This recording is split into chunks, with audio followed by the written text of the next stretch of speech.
ever bigger machine or something like this. All right.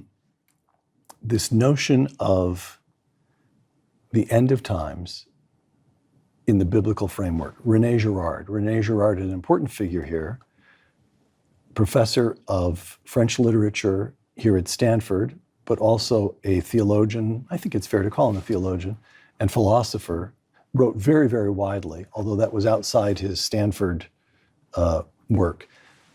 You became friends with him. It happens that he was a neighbor of mine. We both knew René. All right, René Girard in 2009. Few still talk about the apocalypse. The apocalypse, of course, is the word referring to the destruction or end of the world as described in the book of Revelation. René, few still talk about the apocalypse, and they usually have a completely mythological conception of it. Strangely, they do not see that the violence we ourselves are in the process of amassing and that is looming over our own heads is entirely sufficient to trigger the worst, close quote. So there we come to the first question about how you understand these things. The apocalypse, as presented in the biblical framework, as symbols of spiritual realities, or the apocalypse as a plain prediction about how the world could or indeed will end. Yeah, it's, let's see, it is the way Girard would have put it, and the way I came to see it as well, was that in some sense, the apocalyptic prophecies are just a prediction of what humans are likely to do in a world in which they have ever more powerful technologies, in which there are no sacred limits on the use of these technologies, in which human nature has not, maybe not gotten worse, but has not gotten better, and it has this sort of, limitless violence aspect to it. It's I think Girard had all these sort of provocative formulations, like it is just a scientific prediction of what humanity is likely to do in a world of ever more powerful technology. And then there sort of are all these different things. All right, Shalom. This is the brother Nahalia from the GMS Orlando camp.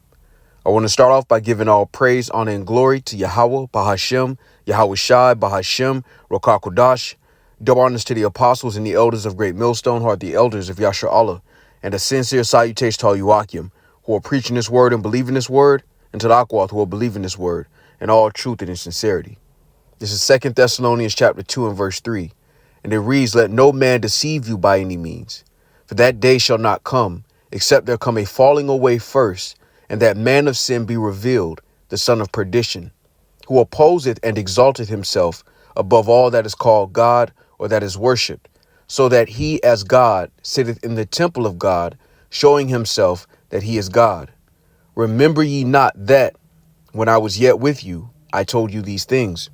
All right, and I want to go into a lesson on the clip that you just saw of a Peter Thiel interview from 4 months ago. All right. And for those who don't know, Peter Thiel is big in the investment of not only the tech industry, but also into politicians. All right. J.D. Vance, the vice president, one of his big financial backers was Peter Thiel. Now, watching this interview, what piqued my interest through the spirit was them having a conversation about the apocalypse in general was interesting. All right, because it highlights the mentality of Esau, and his mentality is that he can upset prophecy. All right, because they're talking about prophecy and the apocalypse and the end time as if it's negotiable, as if it can change. And that's why they use words like prediction, because in Esau's heart, he set himself up as God. He has a God complex. And it's easy to see that in the way they talk about the words of the Heavenly Father concerning prophecy and end time, as if it's negotiable, as if it's not set in stone. All right. And this goes back to Esau's God complex. All right. So let's jump here to Isaiah chapter 46 and verse 9. And it reads, "Remember the former things of old, for I am God and there is none else. I am God and there is none like me, declaring the end from the beginning, and from ancient times the things that are not yet done, saying my counsel shall stand, and I will do all my pleasure." All right. And in Esau's mind, he believes he can upset prophecy. Now, what I also noticed about this clip that I pulled in particular is that, they understand that we're getting closer and closer to the end times. They just, in their mind, they feel like they can just do a rug pull at the end. Because that quote from that theologian about how the weapons that we now have concerning humanity, all right, have the power, all right, to bring about the end times in the way that it's described in the scriptures. Yet they'll still say it's a prediction. But I love Isaiah 46:10 because the Lord said he was going to do all his pleasure, that the Lord can declare the end from the beginning. The Lord didn't say it was a possibility concerning the apocalypse. End time prophecy isn't a possibility. It's a sure prediction. We don't know the exact hour, but prophecy is important because it gives us the signs of the times and how close we are to the end. Esau believes that there's a way to upset prophecy, that you can have an alternate timeline. All right, and that's just not the case. Matter of fact, let's go here. Because what we see when you watch interviews from these Edomites is it exposes the God complex that lives inside the spirit of all these Edomites, really, but it's particularly seen in their elites. All right, now this is Ezekiel 28:2. Son of man, say unto the prince of Tyrus, thus saith Yahweh by Shai, because thine heart is lifted up, and thou hast said, I am a God, I sit in the seat of God, in the midst of the seas, yet thou art a man and not God, though thou set thine heart as the heart of God. Because you have two leading thoughts concerning spirituality, if you will, coming from Esau. Either one is Christianity and God looks like them, and the words of the Lord are negotiable. All right. And then the second one is there's no God at all. And because only the strong survive, and through evolution and Darwinism, the so-called white man has emerged as the top entity in creation, since there is no God. So it's those two schools of thought that live in these Edomites. And even when they deal with the acknowledging God's existence, they deal with it as if the Lord is changing, as if the Lord can change his mind, or as if the Lord says something and then takes it back. And we know that that's not the God we serve. That's not the God of the Bible. All right, this is Malachi chapter 3 and verse 6. And it reads, for I am the Lord, I change not. Therefore, ye sons of Jacob are not consumed. All right. And it was beautiful through the spirit because the Lord kind of led me to this. The Lord definitely did lead me to this interview because I was searching something on Saturday and I kind of glanced across it. I was doing some research on this guy, Peter Thiel, because he's kind of in the shadows. Elon Musk is like the front man, but Peter Thiel, when you do your research, he's the guy behind. He's in the background. All right. But he's investing in all of these moves, particularly dealing with Trump and the tech stuff with Elon Musk as well. He's an investor. He's big in investment. All right. But they all have the same mindset of the God complex. And he's also a Mo. All right. And the Edomite mindset is being exposed if you can see it with spiritual eyes. All right. Because this interview was 4 months ago. And why are they talking about the Bible?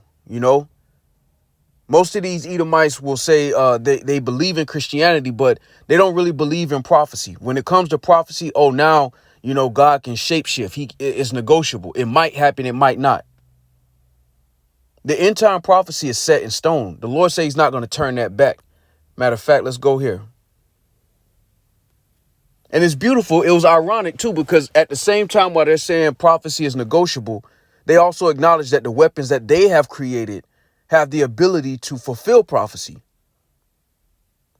Man, it's Isaiah 55, the Lord called, man. Isaiah 55:11, and it reads, so shall my word be that goeth forth out of my mouth. It shall not return unto me void, but it shall accomplish that which I please, and it shall prosper in the thing whereto I sent it. All right. Now reading this in the NLT, it says, it is the same with my word. I send it out and it always produces fruit. It will accomplish all I want it to, and it will prosper everywhere I send it. And when you deal with end time prophecy, it's not negotiable. Even when you deal with salvation, the Lord says he's going to save the elect, which shows you like there's a big difference between what the Lord did with Nineveh and Jonah and end time prophecy. End time prophecy is completely different. The Lord already spoke of the end result. And even when you deal with Nineveh, Nineveh ended up being destroyed anyway. Whenever the Lord does concerning prophecy, it always comes back. All right. The Lord is never a pump faker. When the Lord says something is going to happen. The fact that the lake of fire and these missile shot or arrows shot from the ends of the earth were being discussed in the scriptures before there was technology available should show you that the words of the one they ignorantly call God are being presented in the scriptures. Yet because Esau is the children of fools, in their heart there is no God. And if it is a God, he thinks like a man. He thinks like a human. He makes changes.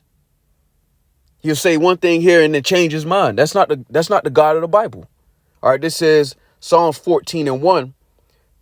To the chief musician, a psalm of David, the fool hath said in his heart, there is no God. They are corrupt. They have done abominable works. There is none that doeth good. And this is why Esau either believes there's no God, all right, or they believe that God looks like them and that his word is negotiable. They can upset prophecy. And that's what Esau's hell bent on doing. He's trying to prolong his blessing. Going back to the blessing that Isaac gave him, he was going to have a rulership for a short space, but that rulership was going to be taken down. And what Esau is trying to do is extend his rulership.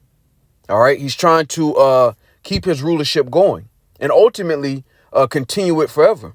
All right. And this is why the MOTB is so important to his operation, because once he's able to implant chips in humanity, he will have full control, with AI being his taskmaster, if you will.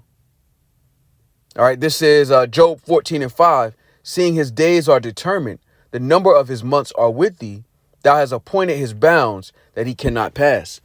And this is why it was beautiful to me through the Spirit, because while they did acknowledge the weapons that they have created, all right, have the ability to bring about the end times, they still have a mindset that they can extend their kingdom past the Lord's word. All right. And it's not going to happen. All right. And we know they're going to get close, but ultimately they're going to be set up for the big upset.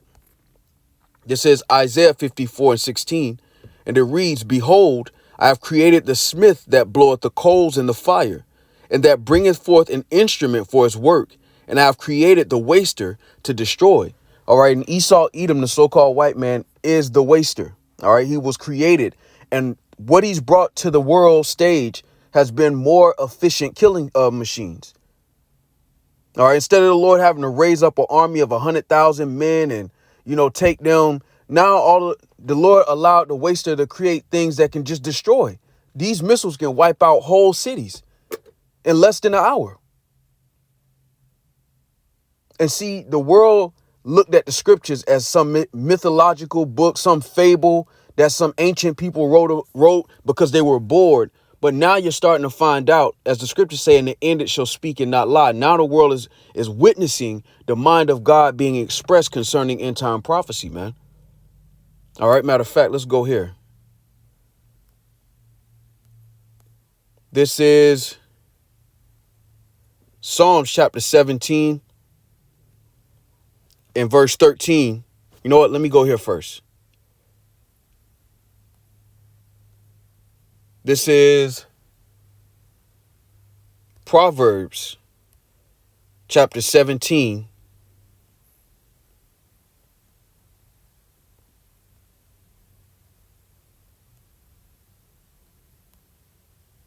Salakia. That's what I wanted.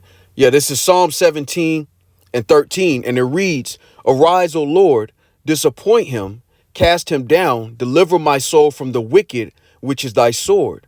From men which are thy sword, O Lord, from men of the world, which have their portion in this life, and whose belly thou fillest with thy hid treasure. They are full of children, and leave the rest of their substance to their babes. And see, what they're trying to do is prolong it. All right. Because contrary to popular belief, the elites know about prophecy. They know about end time prophecy. This is why this discussion was so interesting, because this isn't a regular Edomite talking about end time prophecy. This is an Edomite that's juiced in. And the way he talks about prophecy is if it's changeable, as if it's not set in stone. It's a prediction, which shows you the God complex that they have, that they'll believe in the Bible to a certain extent. They'll acknowledge God's existence to a certain extent, and then say that the words of the Lord concerning the end time are still to be determined. And that's not the case. All right. This is Proverbs chapter 16 and verse 4. The Lord hath made all things for himself, yea, even the wicked for the day of evil. All right. And this is why in 2nd Esdras, the 7th chapter, this is described as the day of doom. Esau, the so-called white man's rulership, is described, all right, as the end of an age and the beginning of the age of Jacob. All right, beginning with the one they ignorantly called Jesus, whose name is Yahushua. So the one they ignorantly called Jesus would come back. His second return would be to a world ruled by Esau, Edom. All right, this is 2nd Esdras 6 and 9. For Esau is the end of the world, and Jacob is the beginning of it that followeth. And when you go into that word world, it's talking about age. So we're witnessing the end of an age. All right. And everything concerning prophecy about arrows being shot from one end of the earth to the other. And in 1 hour, that great city, those great riches came to naught. Now there's technology in the earth that can make those things possible in real life. And now the mystical fable idea that people have of the Bible is now being shattered by reality. This is why the Lord said this in Habakkuk chapter 2. All right, this is Habakkuk chapter 2 and verse 3. For the vision is yet for an appointed time, but at the end it shall speak and not lie. Though it tarry, wait for it, because it will surely come. It will not tarry. And now we're living in that time. Now there is technology available to turn a landmass into a lake of fire. And it's beautiful watching these Edomites try to process the time that they're living in, because they brought forth, the Lord allowed the end to come through them. They created these weapons of mass destruction. And then when they hop on camera, they hop on camera as if they're going to fix the problems that as a nation of people they've created. And we understand, according to prophecy, they were meant to do that. The Lord created all things, even the wicked, for the day of evil. All right. And this is why, going back to 2nd Esdras, I'm going to jump here. This is 2nd Esdras 7. And I'm going to jump down to verse 42. All right. And it reads, he answered me and said, this present life is not the end where much glory doth abide. Therefore have they prayed for the weak. But the day of doom shall be the end of this time, and the beginning of the immortality for to come, wherein corruption is past, intemperance is at an end, infidelity is cut off, righteousness is grown, and truth is sprung up. Then shall no man be able to save him that is destroyed, nor to oppress him that hath gotten the victory. All right, and you notice the language, right? It talks about the end of this time and the beginning of the immortality to come. And that links up with 2nd Esdras 6 and 9. For Esau is the end of the world, and Jacob is the beginning of it that followeth. But even in the midst of that, the so-called white man cannot foresee his own fall. Even in the midst of the end, they still have this mentality, going back to Malachi, that we will return and build the desolate places. Yeah, the Lord said this will happen at the end, but that's not, maybe it'll happen. All right. And that's the mentality Esau has, that he can change prophecy, that he can change his fate. All right. This is Malachi 1 and 4. Whereas Edom saith, we are impoverished, but we will return and build the desolate places. Thus saith the Lord of hosts, they shall build, but I will throw down, and they shall call them the border of wickedness, and the people against whom the Lord hath indignation forever. All right. So we see them described as the people that the Lord hath indignation with forever. All right. They're described as the border of wickedness. The only difference is that the world looks at wickedness as light and progress. All Esau did was roll wickedness into a glittery word called democracy. So people look at it as if it's progress, but really it's wickedness on a global scale. When Esau says he's going to bring democracy to a nation, all right, really is wickedness wrapped in glitter, because it really doesn't benefit those nations they give it to. They drink down that philosophy, and it ends up destroying their nation. But even in the midst of end time prophecy, he can't regard that his end is nigh. All right. And this is why we're not bent on trying to prove ourselves to these Edomites. It's not in their spirit to believe that this is the end for them as a nation of people concerning rulership. Then they're going to go into captivity for 1,000 years. And as a nation of people, there'll be no more remaining in the house of Edom. That is their fate. And what they're trying to do is change their fate. And they don't regard the fact that they've been used by the Heavenly Father as an instrument to bring about the their doom. All right, this is Isaiah chapter 10. And I'll start at verse 7, but I'm going to read this in the NLT. Isaiah 10 and 7. But the king of Assyria will not understand that he is my tool. His mind does not work that way. His plan is simply to destroy, to cut down nation after nation. And this is why watching a guy like Peter Thiel process end time prophecy as if it's a question mark, as if it may or may not happen, goes back to this precept of these Edomites not understanding that they've been used as a tool. All right, matter of fact, let's jump down to verse 15. All right, and I'll read this in the NLT as well. It says, but can the axe boast greater power than the person who uses it? Is the saw greater than the person who saws? Can a rod strike unless a hand moves it? Can a wooden cane walk by itself? And the answer is no. But Esau has in his mind that he's greater, that he's the greatest. And this is why the end is going to catch him as a thief in the night, man. And it's beautiful to witness through the spirit, because while they're trying to process end time prophecy, they can't help but have this God complex that they can upset it. That what the Lord said concerning the end is negotiable, that is changeable.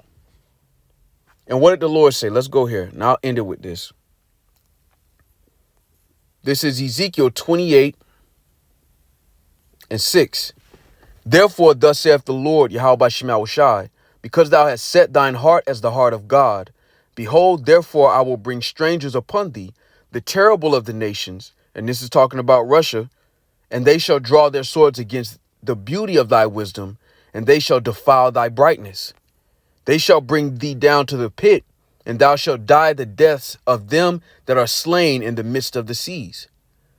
Wilt thou yet say before him that slayeth thee, I am God?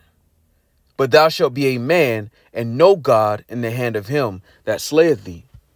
Man, it's beautiful, because even we know through the spirit that Esau has this God complex, but to see it, all right, in these interviews and see how these Edomites that actually have power in this society talk about prophecy, they truly have this mindset of being God. All right, whether it's Noah, Yuval Harari, all right, with the mindset of we're God now, we can create rain, we can, or a guy like this that'll talk about the scriptures, but they'll say it in a way where they think God is, they can stop God's prophecy. They can stop what the Lord has planned. They'll acknowledge God's existence as if that's some kind of gift to the Lord. But then they'll say, yeah, he said something that might happen or it might not. Then he's not God. And this goes back to their mindset that they prop themselves up as God, man. All right. So Lord willing, this was edifying. With that, I want to give all praise, honor, and glory to Yahweh, Bahashem, Yahweh Shai, Bahashem, Rokah Kodash. Double honors to the apostles and the elders of Great Millstone, who are the elders of Yasha Allah, and a sincere salutation to all you Akim, who are preaching this word and believing this word, and to the Akwath, who are believing this word in all truth and in sincerity. Shalom.